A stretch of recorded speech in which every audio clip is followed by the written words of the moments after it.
do another Tech Tip Tuesday. Today we're going to be installing some Demon axles and also kind of showcasing the Hawk Engineering axle puller for those broken pain in the butt stuck axles. Never seen one of them before. Yeah, right. I know, I wish I have it. Right. And then also, we're going to be looking into these Demon Extreme axles that were also provided by Jason Hawk at Hawk Engineering. You have anything you'd like to add, sir? Absolutely, brother. So we've been doing a little testing on these. Jason's got them, Ron's got them. I've run them in the front, haven't got around to put them in the back, but that's what we're doing today.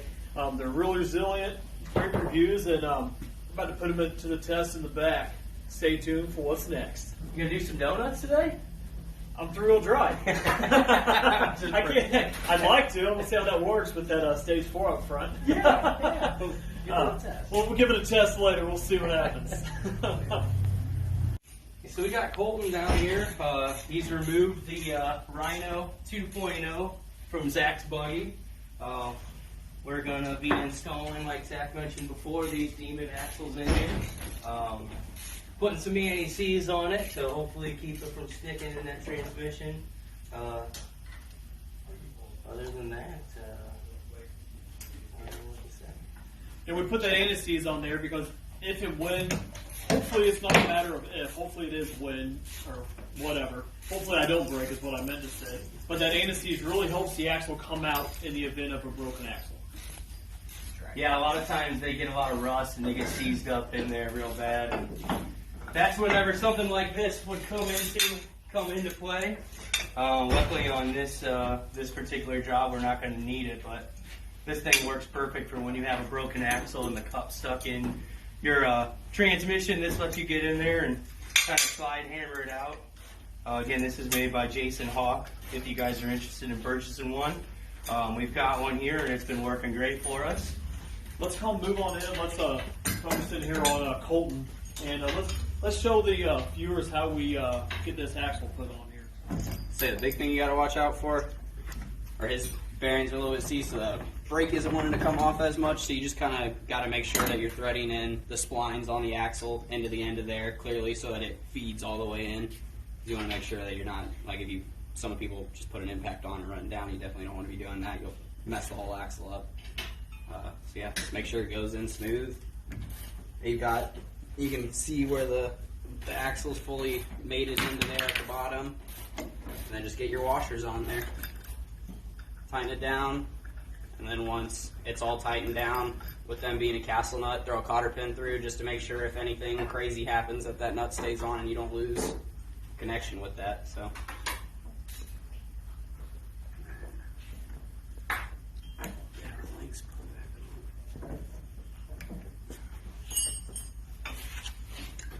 after you get that on, you're attaching the radius rods, correct? Yeah, I start with them and get them all attached down, and then get the brakes put back on, and then I'll get the axle nut all tightened down. Make sure everything's where it all needs to be at.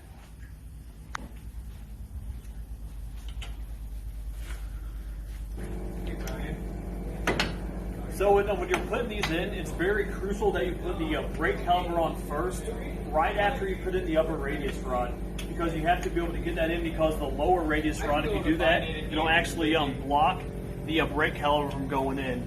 And as you see, that's what Colton's doing right now. Yeah, you won't be able to get the lower bolt into the hole to mount it with the lower arm still attached.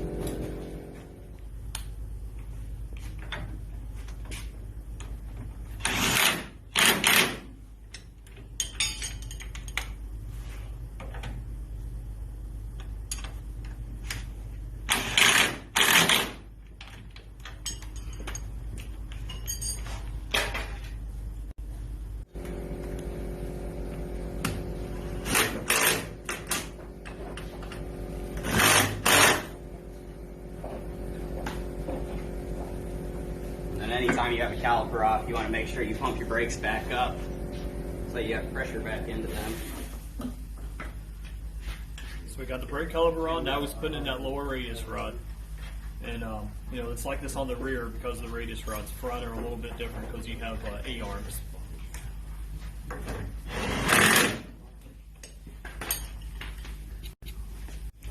torque it to 180 foot-pounds. Yeah, Nick's standing on the brakes to keep that thing tight. We're putting on the castle nut. And after you put that castle nut on, you have to torque it. You must torque it to 180 pounds. That's crucial on these. There we go. OSHA proof.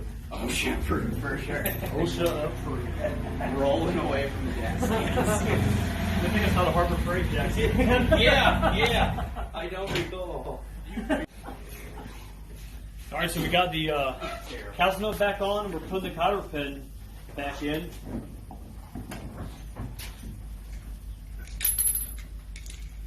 All right, so put the tire on, the lug nuts on there, just ready to go again. Hopefully it stays together. Well, we'll see. We'll see. Time will tell. Yeah. These things have some pretty good feedback on them, though. So. Yeah, no, they're really good axles. As you guys can see in the last video, Ron broke one at S'more, but out of everybody in our group, that's the only one that's broke. But he also broke the knuckle, the wheel, the tire. So you expect something to break.